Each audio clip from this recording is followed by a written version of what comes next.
Hey you guys, so today I wanted to film a video for you answering all of your juicy questions about the influencer industry, about the beauty industry, whatever questions you guys may have. I'm going to go through while I'm getting ready and answer everything you want to know. I may have answered a few of these questions before, either on Twitter or another video or whatever, but just, bear with me. We're just here to chat and hang out. It's gonna be fun. Before we get into this, I really wanted to introduce you guys to a special guest that I'm gonna have on today's video. This is Eugene. He's been living rent-free at Ravndahl for upwards of a week. Okie dokie. I'm gonna start by applying this Tarte Quench Hydrating Primer because I think it smells nice. I'm just gonna get a little dollop of that. So the first question is, every influencer swears they have never promoted a product they didn't believe in. Is that the truth? I can't speak for everyone. I'm gonna start applying my foundation. I'm gonna be mixing the Natasha Denona Face Glow Foundation, and I'm just gonna be cutting it 50-50 with the Glossier Invisible Shield sunscreen, just to sheer it out a little bit more. It's pretty rare that I will have already agreed to a sponsorship without trying the products, but it happens every now and again. Usually when a brand is saying, we wanna do an exclusive video where you just use our products. So in that scenario, a lot of the times brands will send through kind of a list of what they want you to use. Sometimes they'll want you to use a new launch. Sometimes they'll want you to use hero products that, they feel pertain to their brand in a specific way. So in those scenarios, I'll usually try out the products for about a month. Every now and again, there'll be a couple products tossed in that I haven't tried yet, just to keep it interesting. But if there's a product I really, really don't like that they wanted me to include, instead of including it anyways and pretending I like it, I would go to the brand and say, hey, this product didn't work for me for reasons A, B, and C. Am I able to use the product and talk about the negatives that I experienced, but maybe kind of reflect who it may be better suited to? For instance, if I tried a foundation and I really didn't like it because it was super full coverage and super matte, I can speak to those qualities in the foundation because that might be exactly what you're looking for in a foundation, but it's the reasons I personally don't like it. So I either try to swing it like that, or I try to say, can I not use this product, but I'll feature this product instead because I like it better. So that's just my personal experience in how I deal with products that I didn't really like if I'm having to sponsor them, feature them, whatever. I wanted to try this concealer from Wander Beauty. They have like two sides. It's like a matte stick on one side, and then the other side is an illuminating liquid. I'm gonna try the illuminating liquid. Someone said, what actually happens at events? Events are typically the most boring thing on the planet, especially if you are somebody that doesn't drink. They'll invite tons of people. There's usually upwards of 200 people at an event. It didn't give me a ton of coverage, but I actually kind of like how it looks. I think I'm gonna roll with this. Then you get to the event. It's something that they clearly poured a ton of time, money, and effort into. And I usually stay for about 45 minutes. I say hello. And pretty much once I'm done saying hello to everyone that I know or want to talk to, I go back to the first person I said hello to and I start saying goodbye. Usually I've made a dinner reservation to go get pasta, and the last person I end up saying goodbye to, we get into like an intense conversation and we're talking and talking and talking, and I'm like looking at my clock because I'm like, man, I really gotta go get pasta. But essentially there's a lot of nothing happening. There's usually an open bar. People are usually having drinks, just kind of like hanging out, chit-chatting. Typically, honestly, you wouldn't even really run into the actual people from the brand unless they know you and came up and talked to you, like went out of their way to talk to you, because we don't really like have like faces to names a lot of the times. Especially if you're a smaller influencer, you usually won't actually even talk to the brand at these events. So it's kind of more to network with other influencers than anything. That's events for you. I just set my under eyes with a little bit of powder. And I'm gonna put on a little bit of eye primer. I'm just gonna use my Too Faced Born This Way multi-use sculpting concealer for this, and I'm gonna dot on a little bit. Someone asked, how do you plan things financially if your paychecks could vary based on views? So to kind of group this together with another question that people ask is like, how do influencers get paid and stuff like that? How influencers get paid and the amount that they get paid is really based upon how that influencer chooses to make money, what works for that personal influencer, all these different kinds of things. For the most part, the people that are doing well, they're doing real well.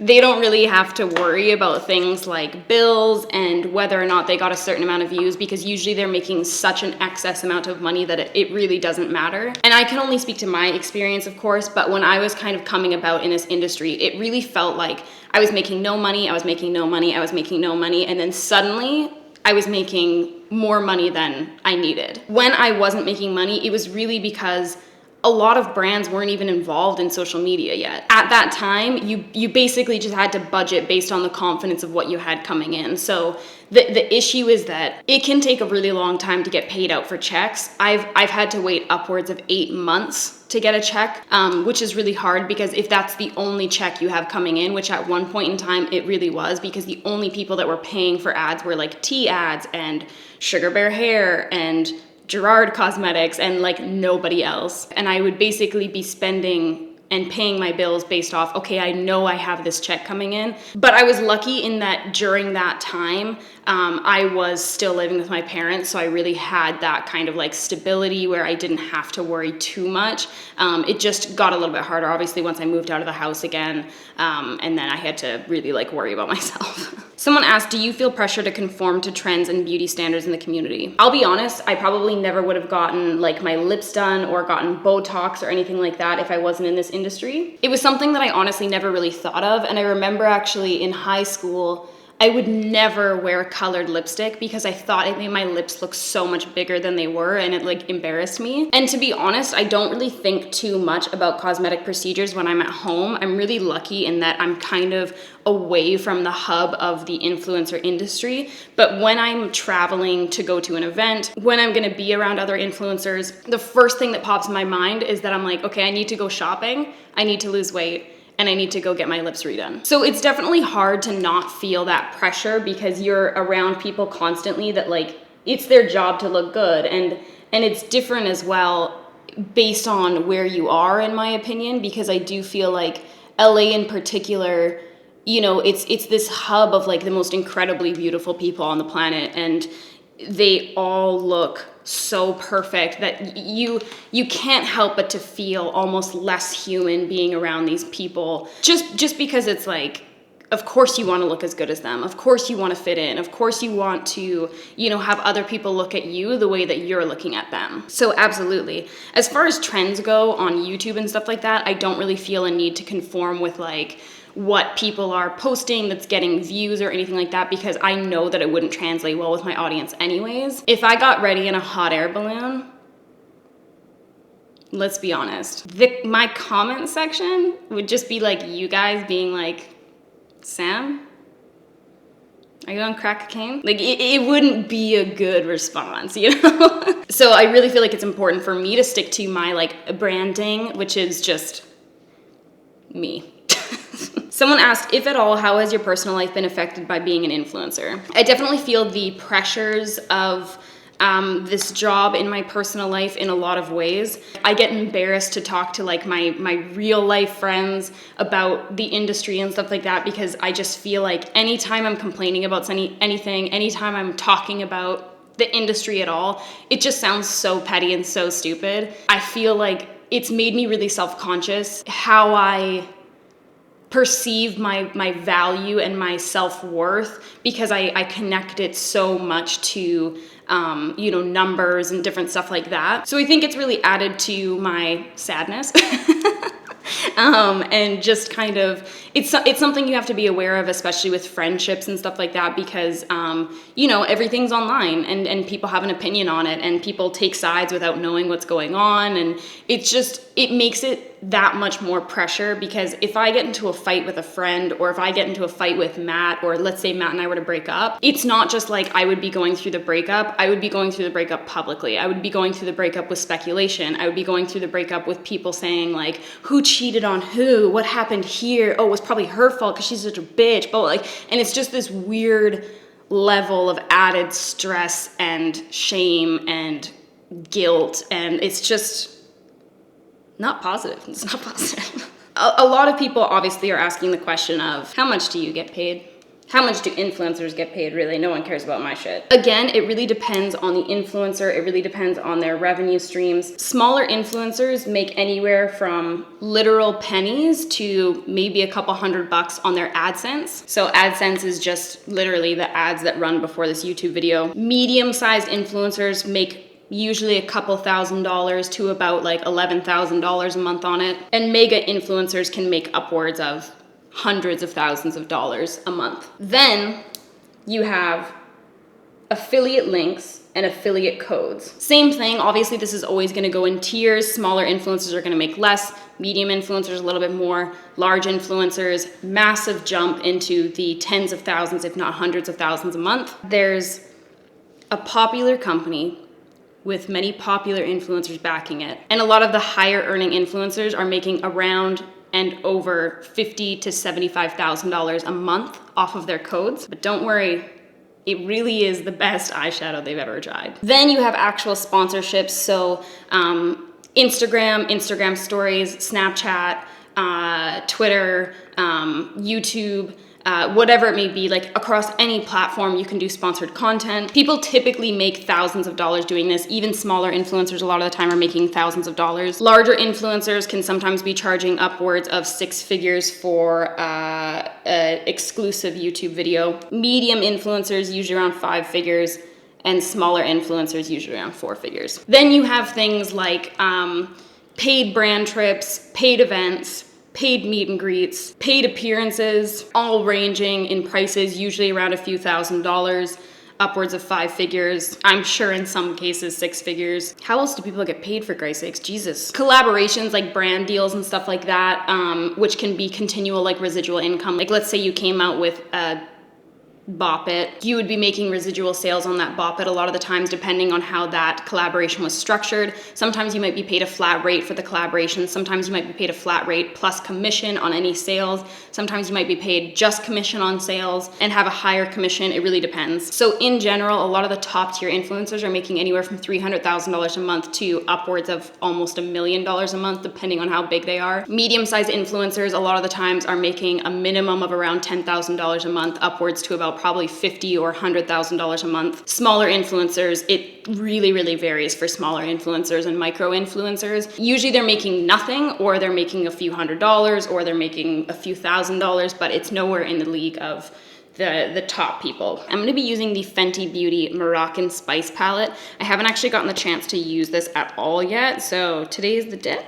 I'm gonna start with this kind of like coral color right here. One of my most asked questions, no matter what question I'm actually asking, like I could be like, what do you guys want to see me film? And people are like, why aren't you friends with this person? So why aren't you friends with person A, B, or C? I talked about this briefly in another video where I basically just said it's really hard. It's really hard when you work with people that you also consider friends. It just changes your dynamic in a really different way. And the best way to describe it is this. You have people that you really get along with at your work, I'm sure. You really click with them. You probably do stuff with them outside of work. You're like good pals.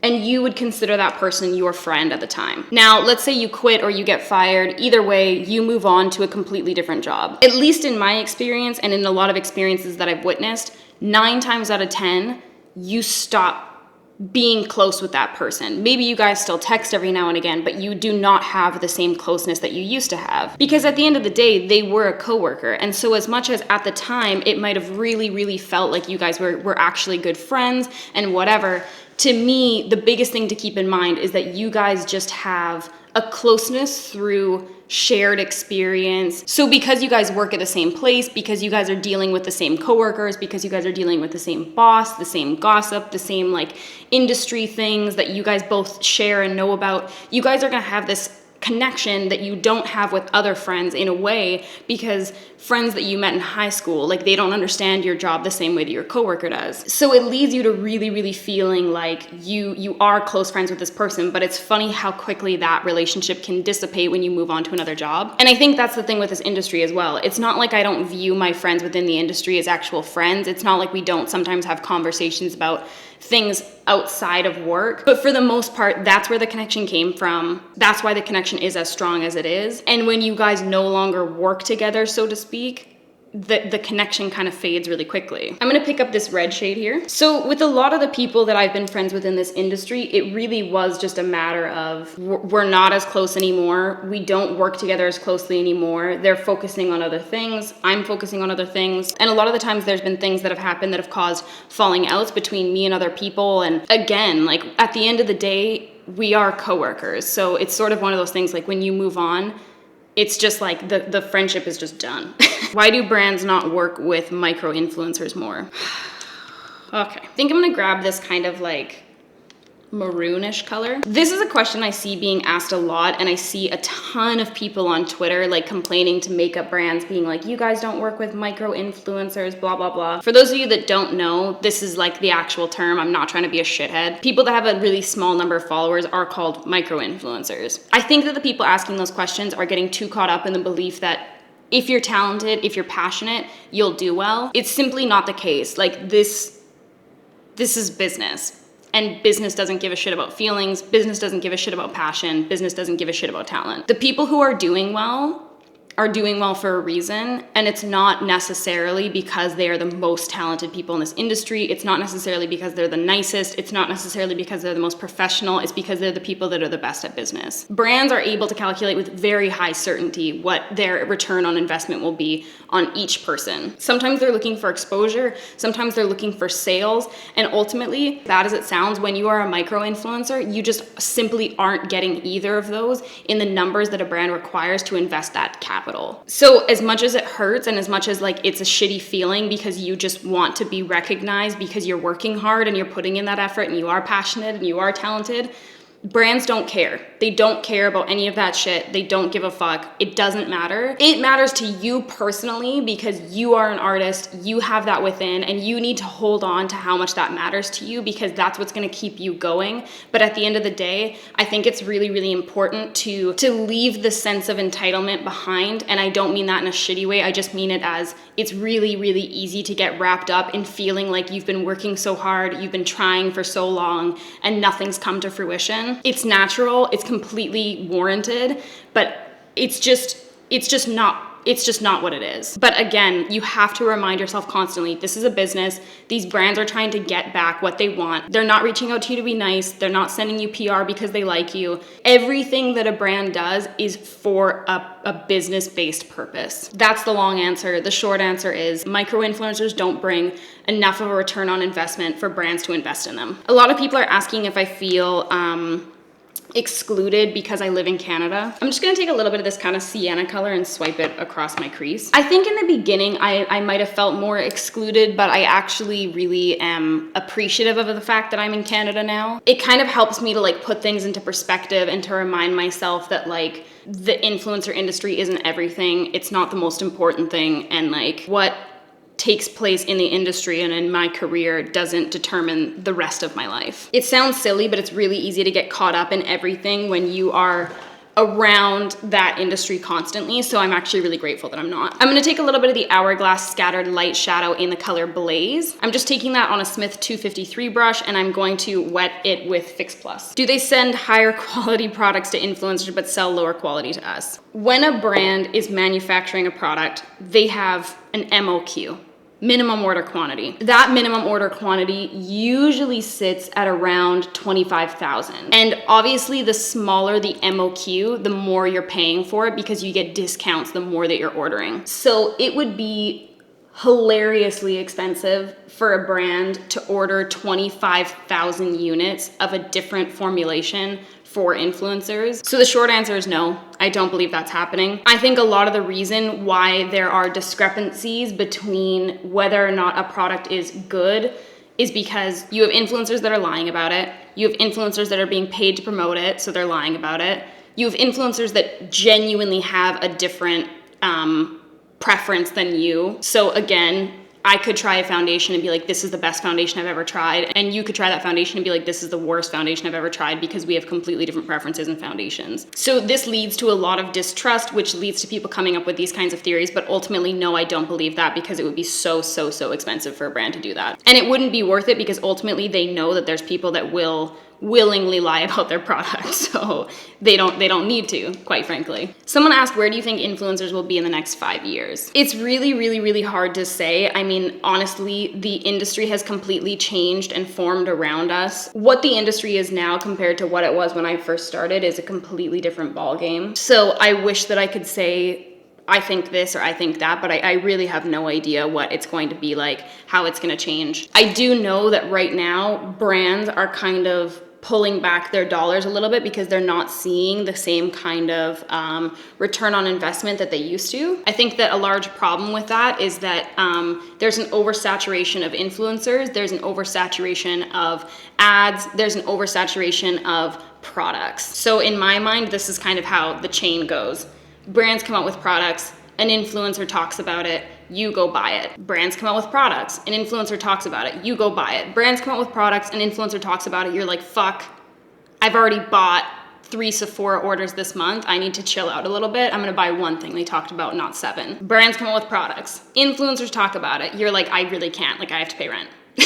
Brands come out with more and more and more and more products because they think they're not coming out with enough products and they're putting less effort into products. You are not buying because you already have 12 neutral shadow palettes. Someone said, how much were you paid for your first sponsorship and would you do it again for the same amount? My first sponsorship was an Instagram post, a sponsored Instagram post, and I was paid $75. No. I would not do it again. Do you feel pressured to say/do the right thing because you know you have such influence? I'm gonna grab this little champagne color there and put it on my inner corner, I think. This is gonna be a long story, okay? The whole time I was growing up, I remember I would see news and different shit like that about like bombings and shootings and racism and all this kind of stuff. And like, I really didn't feel connected to any of these stories because I just felt like it was so far from home. Like it didn't hit me in any particular way because like ultimately like I'm in a position of privilege. I'm white. I live in Canada. Like I've never experienced any kind of racism. I've never experienced any kind of prejudice. Like it didn't connect with me in any way. Then when I went to Paris for the first time, we were staying in this really nice hotel, but we got it for super, super cheap. And when we got to the hotel, we were looking at the map on Google and we had zoomed out and we realized that we were staying right across the street from the Bataclan. The Bataclan being the place where like this huge shooting took place in Paris. So we immediately were like, okay, we should go over there, pay our respects, and then like, you know, carry on with our trip. So we went over to the Bataclan and we saw bullet holes that went all the way across the building and like through glass, and there was like shattered glass still, and there was stuff up. Like we were there like I think 2 weeks after this happened, and it was just really shocking and alarming. And it was the first time that like I actually felt like, holy fuck, like this was somebody's workplace. Somebody walks past this every day. Somebody comes here every weekend for concerts. Like it just, I felt so enveloped by this feeling of sadness and fright and all these kinds of things. And it was just the first time that I really felt connected to something like that. And after that, it became really important to me to talk about social issues because it was something that I finally had felt connected with, and then I started feeling so connected with everything. Then what started happening was I would be talking about one issue, and if I didn't immediately talk about something else, I would have people jumping down my throat about it. So let's say on a Thursday I had tweeted about whatever, Black Lives Matter. On a Friday, I would literally just wake up, not even have time to check the news, and my Twitter would be flooded with people saying, what about all these police officers that were shot? And then the next day there'd be like, what about all these things that are happening here? What about this that happened here? What about this school shooting? What about this fire in this place? What about this? What about my aunt's GoFundMe? What about this? What about this? And it became something where everybody wanted me to speak on everything that was happening in every part of the world. I felt so overwhelmed that my immediate reaction in my mind was like, I completely fucking understand why nobody talks about social issues. So now I feel like I'm not as pressured because I talk to things that I feel like really personally, are close to my heart. So I try to just be really selective. I try to not speak about things that I don't know anything about. When people were asking me to talk about the Kat Von D thing, I said on Twitter that like I didn't want to limply throw in my 2 cents, and that's really how I feel about it, because to me, vaccines are something that I've never looked into, I've never researched, and I've literally never questioned. Like, it was just something to me that I was like, oh, vaccines are just a part of life. I also feel like as an influencer, you're held responsible for mistakes or words or actions that you made a long time ago that most people would never, ever, ever be held accountable for in their real lives. But ultimately, I'm fine with that as long as I'm able to deal with it on my own terms. And what I mean by that is anytime that I've offended somebody or I've said something I shouldn't have or whatever, anything that's ever happened in my career, because I've fucked up a few times. The thing that was most important to me was to actually learn and be able to get to the point where I could, at the very least, empathize or understand where that person was coming from, but more so, hopefully, get to the point where I actually agree with that person's ideology. So in certain scenarios, it's like it took me a lot longer to address than others because I wanted to get to the point where I actually did understand and I actually did agree and I actually did empathize, because the thing that I see a lot in this industry is people immediately responding, immediately apologizing. And I think that that's good for certain reasons, but I also think that ultimately that kind of a response is almost always just for PR purposes. Most times in my life, my opinion doesn't change overnight. My experience doesn't change overnight. My knowledge and my ignorance towards something doesn't change overnight. So I would rather apologize when I understand, when I know what's going on, when I get it, when I agree, so that when I'm continually expected to apologize, which I completely understand and I get the need to continually apologize, when that happens, I'm able to continue to talk about it and to continue to apologize without anger, because I do actually understand it. Versus anytime I've ever apologized for something when I wasn't ready to or when I didn't get it yet, it was kind of like it was just lip service. And then if somebody brought it up again, I would get so mad and defensive and angry because I wasn't at the point where I understood it yet, so I didn't understand why I had to continually be held accountable for it. That was a long-winded answer, I'm so sorry. The person who answered that is gonna be like, yeah, I didn't fucking care that much. Okay, let's move on to the rest of the face. We really spent some time doing that very, very basic, warm-toned smoky eye. Someone asked, how competitive are influencers with each other? I think it really depends. Again, I'm not around influencers that often, so I'm gonna be using my Hourglass Illume Sheer Trio for my face today. But I mean, there will always be some kind of natural level of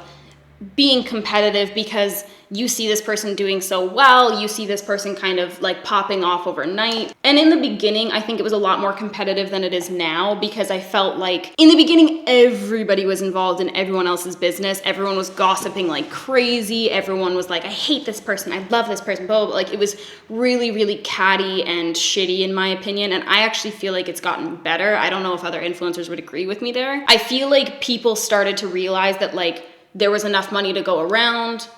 Different people were gonna get offered different things for certain reasons. For instance, I'm not going to be as likely to be offered like a special effects Halloween tutorial sponsorship as Mikey would be. But I'm gonna be more likely to get offered a sponsorship for maybe like a more like natural brand versus somebody who's doing like drag makeup. So I think everyone kind of started to chill out, and then that really started to negate that whole situation. I'm gonna use Nude Stick's Hey Honey for my highlight. I'm just gonna pull a couple more questions. Someone asked, why do you barely go to events and brand trips? I've talked about this a lot of times before, but I really stick to myself in this industry quite a bit. I do obviously have friends that you guys like are aware of because we interact online. I have friends, guys, I have friends. Honestly, I'm not somebody that gets FOMO. If I know I don't wanna go to something, it's not like I'll say, no, I'm not going. And then when I'm looking at all the pictures of people being on that trip, I'm like, oh, I wish I was there. I'm so glad I'm not. I think it also is hard. I never really thought that this was a thing, but recently I've been realizing how much I feel kind of